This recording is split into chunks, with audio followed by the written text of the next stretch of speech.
Yesterday, Tucker Carlson called Ben Shapiro a little freak for pushing Donald Trump to escalate the war with Iran. And that's a really funny thing. I think we should bring that back. I think we should start calling people freaks again. We'll get to Carlson's comments in just a moment. But first, we're going to hear from Ben Shapiro. So in yesterday's edition of his show, Ben Shapiro argued that the American people do not actually oppose the Iran war in principle.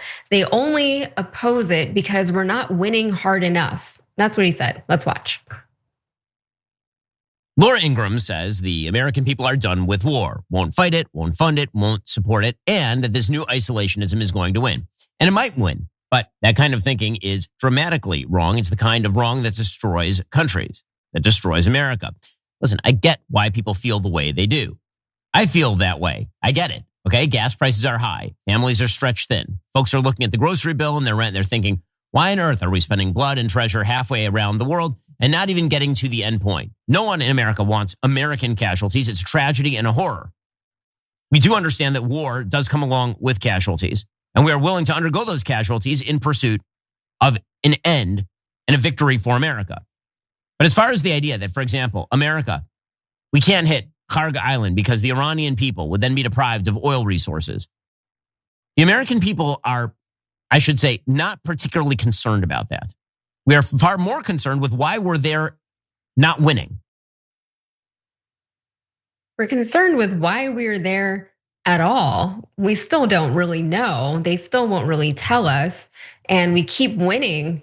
That's what they keep telling us, right? They keep saying that we're winning, that we've destroyed their Navy. I've lost count how many times we've destroyed their Navy by now. I've lost count of how many times we've taken over the Strait of Hormuz. It's open, it's closed, it's open, it's closed, it's open, it's closed. It's very hard to keep track of. So it's very hard to support something when you don't even know what's going on or what they want to happen over there.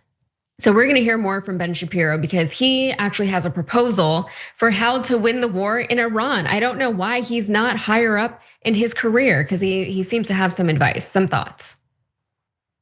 In reality, always and forever, there are only three real possibilities. And those possibilities stack up to only one choice. The first possibility is you go fast and you go hard and we win. That means that we bomb their nuclear facilities into dust. We bomb Kharg, we bomb South Pars. We put the regime on its last legs. We destroy their oil fields and their capacity for refineries. We force open the strait. The president wanted to do this. You remember, he tried to do this for one day. Sure, let's just do all of that. Also, I don't like him talking about going fast and hard. I don't like that. It makes me very uncomfortable. And I wish he would.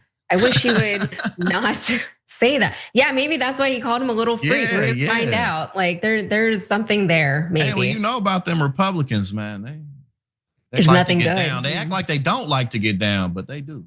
Why do they act like why is that a thing for them? You know, like that's a weird thing to be your because thing. The inner voice in their head is judging them. That's yeah. It must be tough living like that, honestly. So, well, Ben Shapiro, he did have he stated that the other two options that were on the table, he had some other ideas. He had two other options. He said we could respond proportionally to Iran's attacks, which he believes would not work. So it's not really an option. Or simply we could just give up and leave, which he wasn't a huge fan of either. He doesn't like either of those ideas, and he doesn't want us to do any of that. He wants us to do exactly what he said in that clip. And maybe he's onto something, maybe not. What are your thoughts, Jackson? Many of you may die, but it is a sacrifice I'm willing to make. That's what I heard when Ben Shapiro was talking about this. Lord Farquaad. Farquaad, and he's a little man too. I mean, like, and two, it's just like this is like some Barstool Sports guy saying what Tom Brady should have done in the Super Bowl 10 years. If I was him, I would have done that. Like I'm 6'6", right? 6'7", whatever, depending on what type of shoes I got on. So oftentimes my whole life, people will be like, oh, if I was as tall as you, I would have went pro. Like, no, you wouldn't have. Well, first and foremost, you're not as tall as me, so shut up. And two, a few more inches would not have greatly improved your capability to move your body. In fact, it probably would have made it even worse. So don't get ahead of you. This is Ben Shapiro in this situation. All we have to do to win the war, I'm Ben Shapiro. I know what we should do. Like, no, you don't, Ben. Your little fantasy of a greater Israel is not going to happen. It's just not going to happen. So that's what you want. But your own audience doesn't want that. But he doesn't care because he has a point to make because he's Ben Shapiro. And that's all this is, right? But the reality is the Iran war is lost. It's over. There is nothing that the United States can do except take the L, as we often have to do in life as adults, except the country is not being ran by adults. So these types of decisions aren't being made. If it was, we wouldn't be in this situation at all to begin with. But that's the reality. The only thing that we can do at this point is concede to what Iran wants. That's it. Just like in Vietnam and other situations like that, yeah, we can blow them up every single day, but they have something worth fighting for. They have something worth dying for. We do not. And the tides won't change. So Yeah. it's just it's a lost cause. And unfortunately, nobody knows how this is going to come to a close because Donald Trump and Pete Hegseth can't take an L. So they're probably just going to keep this dragging on. Yeah, and unfortunately, we are losing our lives over there, and we don't know what we're dying for. We don't know what we're fighting for. They still haven't told us or given us a really good enough reason as to why we're over there at all. And you're absolutely right. There are no adults in charge right now. The people who are in charge are incompetent, and that was by design. They were put there because they were incompetent and because they would just do whatever Donald Trump wanted them to do. They have no conscience for the American people or for the planet or for people of other countries, certainly not. And they just want to do whatever it is that will make them the most money. It's no coincidence that the Trump sons are invested in all these weapons manufacturing companies and they're invested in testosterone injections. And then Pete Hegseth is like, we're gonna inject our military with testosterone. It's all a huge thing. It's all for money. It's all money making. It's all about power consolidation, and they don't care about any of us. So everything that they tell us is really just telling us something to tell us something. They don't care. But before I get too far ahead of myself, Tucker Carlson had some words responding to Ben Shapiro. It was a Twitter thread, an X thread, and it's all very entertaining. So I will show it to you right now. He started off saying, obviously, this little freak could go volunteer to fight the war himself, but of course he won't. He's got no interest in making any kind of personal sacrifice. None of them do. Israel's finance minister bragged the other day that having American soldiers fight Netanyahu's wars is the best for us. Smotrich doesn't want to die for Israel. Neither does Ben Shapiro. Dying for Israel is your job. You've got to wonder how people like this, liars without honor, wisdom, or loyalty to the United States, wound up in positions of such profound influence throughout our society. How did Mark Levin get the president's cell phone number? Why is Admiral Brad Cooper, the man in charge of the Iran war, secretly taking strategic advice from crazed Israel shill Mark Dubowitz? It's all so nuts and ultimately suicidal. Future generations will struggle to understand it. In the meantime, Trump will likely obey Ben Shapiro, as he has consistently for months. We can predict the results because every neocon victory is identical. Huge numbers of innocent people killed, disproportionately Christians, economic destruction, famine, mass migration, and deepening authoritarianism at home. That's what they're demanding because that's what they want. What can we do to stop it? Apparently not much, but we can remember what happened and why so that history records the truth.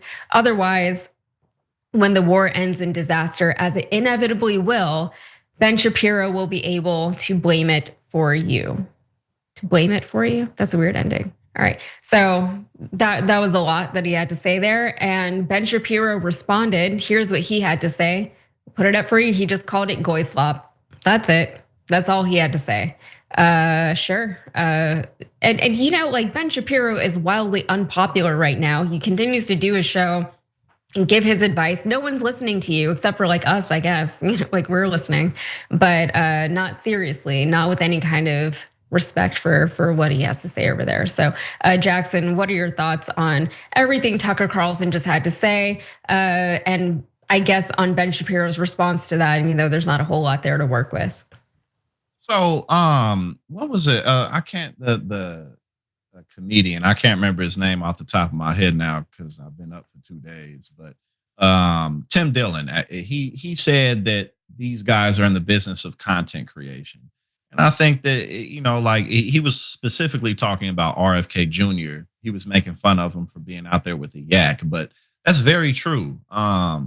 Whether it be the administration itself and who's actually in office, or Ben Shapiro, Tucker Carlson, and people really not standing for any type of real meaningful progress in society, more than they just want to get attention online, more than they want to bicker back and forth openly with each other because it's getting them eyeballs. I mean, there once were more gatekeepers in the world for people maybe who were like on the nightly news. And it's good that the gatekeepers are no longer there. But I think one of the negative side effects is now we're just in an environment where oftentimes the people who get the most attention, it might not last for that long, but often are the most kind of ridiculous people. And so that's a lot of what led us to where we are today. It's true though, right? It's all by design, like no one is taking military advice or geopolitical strategy from Ben Shapiro, but he has to do it. He has to do his show and pretend that he knows more than everybody else. When he gets criticism in response, he just calls them a goy, like he calls it goy slop. It's just like, everybody is so unserious right now. Yeah. And the fact is that we are destroying an entire civilization. We are killing people, we are bombing schools, and we are killing children. And we're complicit in similar activities elsewhere outside of Iran. We are doing all that. All of our money is funding that. Our weapons are going to that. And instead of just stopping all of it and having a real conversation, we're having to deal with just nonsense. And we're here infighting at home. We can't even have a real conversation about what's actually happening because we have been so divided that we can't even agree on what is actually happening. So that's where we are as a country. Hopefully, I don't know. It feels like things are starting to get better. Like it might start to like turn around a little bit, but every time I feel that way, then I'm reminded that like, no, we're still just as bad as we were. So I don't know. I think we have opportunities at catching momentum. That's where change seems to happen. You got to catch the momentum when you got it. Yeah, that also makes me nervous though, because I feel like if people can switch so quickly with their momentum, that they could also switch back. And switching back is a lot more comfortable. It's like if you're in a cult and you leave the cult and then you go out into the world and you're like, it's scary out here, you run back to the cult, So that's why, I don't know, I always say that like I'm not very optimistic, but I feel like I have hope. I try to be optimistic, but we'll see. Every time you ring the bell below, an angel gets his wings. Totally not true, but it does keep you updated on our live shows.